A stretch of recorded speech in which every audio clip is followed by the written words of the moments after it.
Yo, what up guys, I'm Sammy and welcome back to the Soul Brothers channel.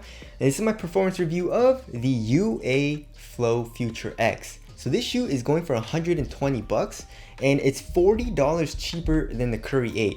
And as you guys know, the Curry 8 is my favorite shoe, or one of my favorite shoes to play in. I mean, the traction is phenomenal. And it's just an overall really nice shoe to play in. And basically this shoe has what the Curry 8 has, you know, the flow cushion and also the flow traction. And the Curry 8 has goat traction. It's just so damn nice. The bite is insanely good, almost like too hard, you know what I mean? So for 120 bucks, does the Flow FUTR X stack up to the Curry 8? Let's find out in this video. If you guys do want to cop, I'll leave a link in the description box, but let's get it started off with the traction. And yeah, Under Armour basically recycled the Curry 8, you know, outsole and midsole. I mean, it doesn't have a rubber outsole, but I guess this is an outsole, right? It performs just as good as the Curry 8. You know, the bite is absolutely nuts, guys. And honestly, it stops even a little too hard. You know what I mean? Like when I'm playing, it stops too hard and my foot kind of like jams like into places where I'm not used to because it just stops so damn hard. It stops instantaneously. That's how good the damn bite is. I mean, if you've ever tried the Curry 8, try this shoe out, and it has traction just as good as the Curry 8. As far as durability goes, I'm guessing, I mean, I did play outdoors with the Curry 8 and it was pretty damn good, you know. I wouldn't say it's the best, but it held its own, especially seeing that it's just foam, you know, like you would think that rubber would be more durable, right? But I actually had no issues with the Curry 8, so if the Flow FUTR X is anything like the Curry 8 as far as durability goes, it's gonna have very good durability for this shoe as well. And you know, I only played indoors and there doesn't really seem to be like any type of crazy wear or anything, you know, just your typical wear and tear from playing on an indoor court.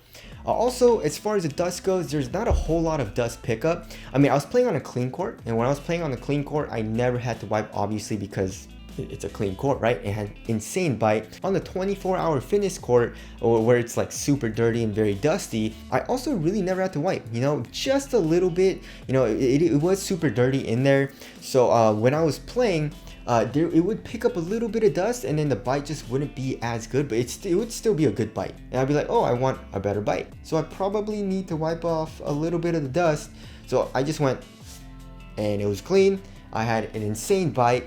And after like 6 or 7 plays, then I would have to wipe again. So it's just a super easy wipe and it doesn't pick up dust that fast either. So, I mean, this traction is GOAT. And I don't know what Under Armour is going to do because they keep reusing this, you know, like in the Curry 8, this shoe, and also there was another shoe that was leaked. It had a different upper from this. So I don't know if it's like a different version of this shoe or like a completely different shoe. But anyways, if Under Armour keeps doing that, I mean, their traction, they're already halfway there. You know, if the traction is amazing, it's already a very, very good basketball shoe in my opinion, right? Of course, there are other factors and stuff like that, but traction is very important. So anyways, yeah, this shoe has really, really good traction, top tier. As far as the heel to toe transition goes, it's extremely smooth as well. So we have a fully exposed midsole. We don't have a rubber outsole to like cage anything here in the heel. And also we have a crazy rounded shape, so it feels very smooth here in the heel. It doesn't feel clunky or anything. And also here in the forefoot, we have an extremely curved shape as well, and a lot of forefoot flex. Look at that. So when you're running down the court, it feels extremely smooth, very, very fluid, just like the Curry 8. You feel like a ninja, you know, just because of how like quiet this shoe is, you know what I mean? Because it's not clunky, you know, so it doesn't make a whole lot of noise, and also it doesn't have a rubber outsole, so it doesn't squeak at all. It's a very, very silent traction, so yeah, you kind of feel like a ninja, you know what I mean? Also, looking at the middle of the outsole, we can see a plastic midfoot shank plate. Alright, moving on to the cushioning setup, we have Flow cushion, and Under Armour says it's bouncy, and it's not. It's not bouncy at all. What I would say is that it's just a responsive cushioning setup. There is a little bit of compression from the midsole here in the heel, but not that much. And I would say it's even like a little bit stiffer than the Curry 8, you know, and the Curry 8 also didn't have like a crazy amount of compression at all. You are very low to the ground, and as far as impact protection goes, I would say it's adequate. I wouldn't say it's the best. So don't expect a whole lot from this cushioning setup. It's just a very responsive feel, which, you know, I do like. I just wish there was a little bit more compression so that the impact protection can be a little bit better. So the cushioning setup for me, I mean, if you want a responsive cushioning setup, it's nice. Just don't expect a whole lot from this Flow cushion. All right, moving on to the materials. So here in the toe box, we have a mesh material. It feels like it has a little bit of foam to it, so it's kind of soft, but also pretty damn thin. It conforms to your foot very, very well. There is a good amount of stretch to it though, so it's not the most supportive material, which we'll get into in support, but the overall feeling, it feels nice, it feels comfortable and all that. And coming here into the ankle area as well as here in the midfoot, we have a synthetic leather, which, I mean, for 120 bucks, I guess it makes sense, right? And coming here into the ankle, we have an average amount of foam as well. So overall, this material feels really, really thin and very minimal on foot. We have a heel tab as well, so the shoe is very easy to put on. And then of course, we can't forget about the midfoot strap, which I absolutely love. So for the overall materials, the quality is pretty bad, but on foot, like I said, it feels minimal, it feels pretty comfortable, and honestly, I didn't really have too many issues with it. All right, moving on to the fit, I went true to size, and the fit for me was not the best, right? So for me personally, I like to have a very snug fit in my ball shoes, and this material here in the toe box is stretchy, right? It stretches a little bit, and also once you keep playing in it, it stretches out even more. So the fit here in the toe box gets pretty damn roomy, so I don't really like that all too much. But lengthwise, true to size, I was good. And as far as the width goes, I don't know, like, so it feels like a normal width, right?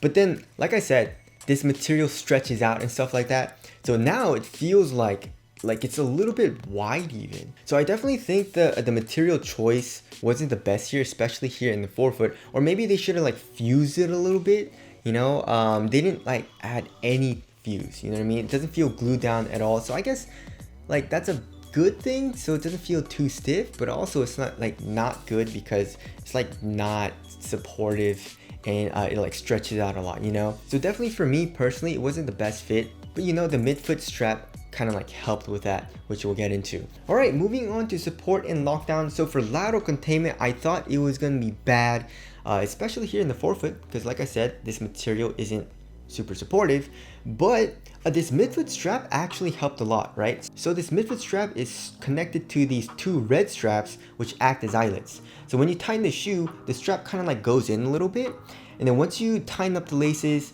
you can tighten up the strap, of course, and once you tighten it up, it kind of pulls the laces a little bit, and you definitely feel the lockdown improve here in the midfoot.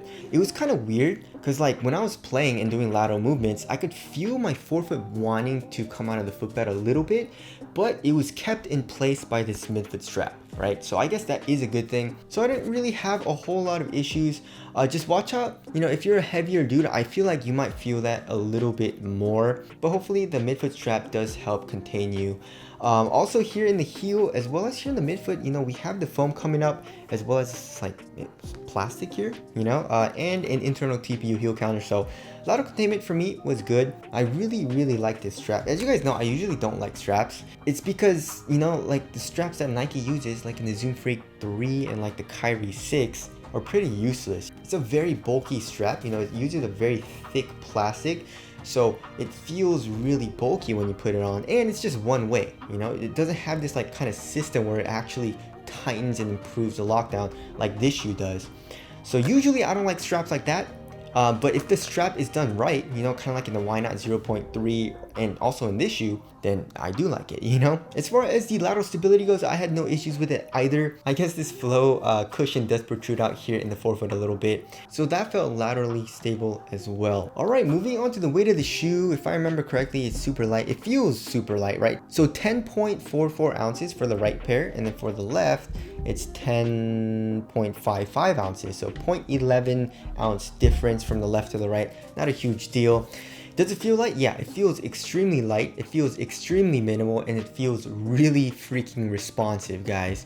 The traction is top tier. The cushion is very responsive. Support was very good. I just wish, you know, like I keep saying, I just wish this material was a little bit more supportive. I feel like they either should have fused it down or use a completely different material. Because when I was playing, the extra room and stuff like that in the toe box, plus this material being stretchy, didn't really feel very good. But of course, like I said, it wasn't a huge deal because the midfoot strap helped a lot with that.